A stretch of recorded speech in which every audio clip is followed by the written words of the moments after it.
Tato ato dia nahitana fiakarana ireo entana toy ny vary, ny menaka ary ny siramamy. Hatreto dia tsy fantatra marina ny tena antony mahatonga izany. Mandeha nefa mifaneho-kevitra eo anivon'ny mpanjifa fa ny tahotr'ilay valaran'aretina koronavirus no mahatonga izany. Menaka zao miakatra, vary zao miakatra.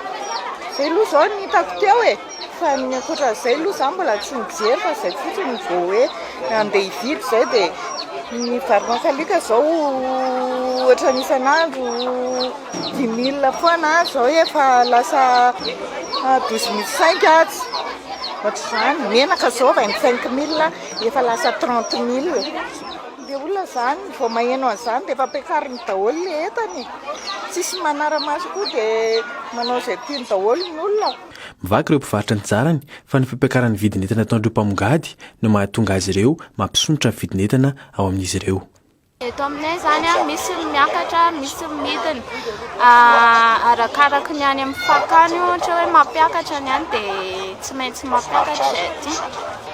Menaka zao miakatra dia ny vary eny ireo zany tena miakatra amin'ny vary sy ny menaka. Laza androany ilan'ny Sorakoto-Malala, ministry ny indostria, ny varotra sy ny asa tanana fa tsy misy ahina ny mahakasika ireo entana fampiasa andavanandro na ny PPN. Nanome tokony tena fa mbola maharitra hatramin'ny efa-bolana ny tahiry mahakasika ireo entana ireo. Ny tahiry misy maharitra efa-bolana, izay ilay niteneniko anareo teo. Ary nefany efa-bolana izay mbola tsy ataontsika ao anatiny ny entana efa ny andalana hiditra eto Madagasikara satria tsy maintsy jerena ihany koa inona ny tamin'ny afarana avy any. Bon, raha tonga izany izay entana afarana avy any ivelana izay izay efa andalana maharitra antsika enim-bolana ny vokatra ny PPN ny stock izany misy eto amin'ny firenena. Nanambara ihany koa ny ministra fambolena ny fiompiana Rinjongo Lusiranarivelo fa misy paikady manokana apetraky ny fitondram-panjakana hiatrehana ny mety tsy fahampian'ny entana ilaina andavanandro. Misy ny fijerevana an'izay ary izay zany nametrahany au niveau gouvernement ilay ataontsika hoe State Procurement of Madagascar na SPM izay hijery manokana ny resaka produit de première nécessité izay ilain'ny malagasy. Dia miaraka ministera maromaro ao anatin'iny ministera ny commerce sy ny industrie dia efa miasa iny zany amin'izao fotoana izao hoe raha ohatra hoe ny fanampina vary izay tokony ilaina ahafahana miatrika izay mety tsy fahampiana, mety tsy betsaka izay tsy fahampiana izay fa io koa mila hoe mandray andraikitra daholo ny firenena rehetra.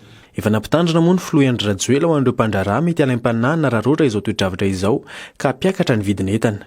Entitra ny fanjakana mahakasika ny fampiarana ny lalàna momba izany, hoy ny tena ny asabotsy 14 Martsa lasa teo. Na dia izany aza nefa dia mila mitohy amin'ny andavanandro ny fiainantsika sy ny fiainan'ny malagasy. Tiako lazaina amin'izany dia misy ny solika, misy ny sakafo, ny fanafody, ny vary, ny menaka, ary isy ny fanaraha-maso manokana mba tsy siny ny fanararotana dia mba anara-maso akaika ny vidin'entana ny ministera ny varotra mba tsy siny izany fanararotana izany.